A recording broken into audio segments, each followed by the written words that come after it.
بسم اللہ الرحمن الرحیم۔ السلام علیکم دوستو، شروع کرتا ہوں اللہ کے بابرکت نام سے جو بڑا مہربان اور نہایت رحم کرنے والا ہے۔ شفیع وائس کے معزز سامعین، اگر ابھی تک آپ نے ہمارے چینل کو سبسکرائب نہیں کیا تو سبسکرائب کر لیں اور سبسکرائب کرنے کے ساتھ بیل آئیکن ضرور دبائیں تاکہ اس طرح کی اسلامی ویڈیو کا نوٹیفیکیشن آپ کو آسانی سے ملے۔ پیارے دوستو، ایک مرتبہ حضرت خضر علیہ السلام دریا کے کنارے بیٹھے تھے۔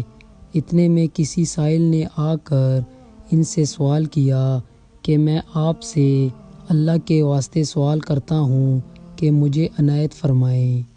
یہ سن کر حضرت خضر علیہ السلام پر بے ہوشی طاری ہو گئی۔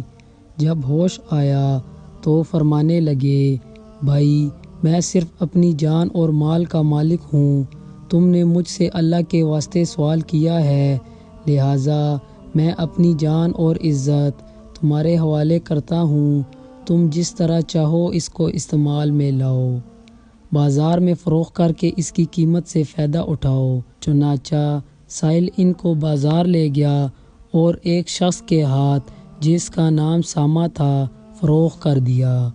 یہ خریدار ان کو اپنے گھر لے گیا جس کی پشت پر اس کا ایک باغ تھا۔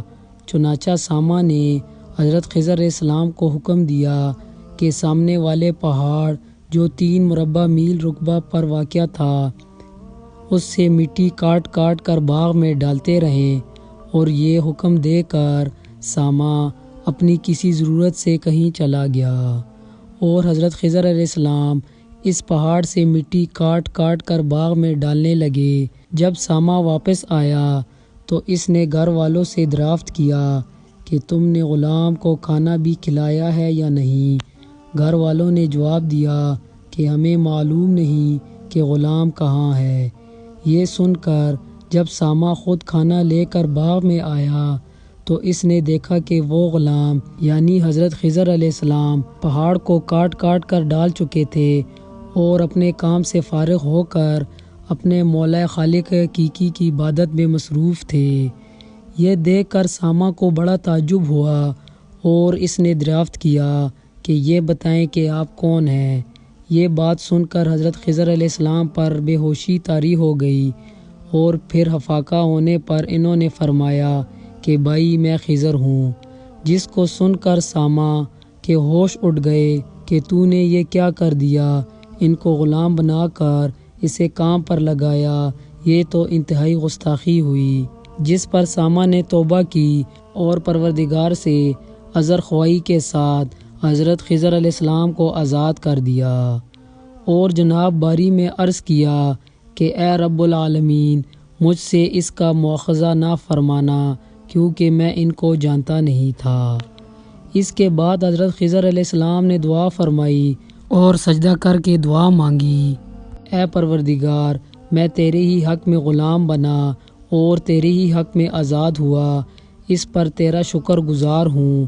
بعد ازاں واپسی کی اجازت لے کر جب دریا واپس آئے تو دیکھا کہ ایک شخص کھڑا دعا مانگ رہا تھا کہ اے میرے پروردگار، حضرت خضر علیہ السلام کو غلامی سے رہائی عطا فرما اور ان کی توبہ قبول فرما۔ حضرت خضر علیہ السلام نے یہ دیکھا تو اس شخص سے دریافت کیا کہ آخر تو کون ہے؟ جس پر اس شخص نے بتایا کہ میں شازون ہوں۔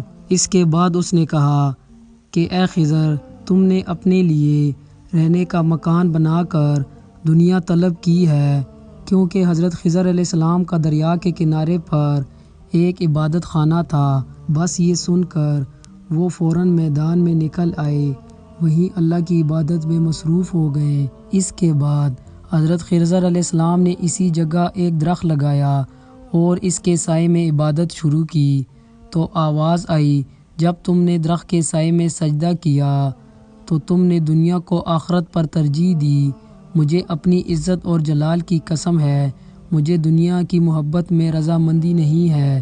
اس کے بعد حضرت خضر علیہ السلام نے شازون فرشتے سے کہا کہ اے شازون، دعا کرو کہ اللہ سبحانہ و تعالی میری توبہ کو قبول فرمائے۔ چنانچہ شازون نے دعا کی اور اللہ تبارک و تعالی نے شازون کی برکت سے حضرت خضر علیہ السلام کی توبہ قبول فرمائی۔ اصل خدا کے برگزیدہ بندے اسی حالت میں رہتے ہیں جو خدا کو منظور ہو۔ بس ہماری فلاح بھی اسی میں ہے کہ زندگی کے ہر پیچ و غم موڑ میں اللہ تبارک و تعالیٰ کو یاد کریں اور اللہ تعالیٰ کی چاہت کو سامنے رکھ کر زندگی گزاریں۔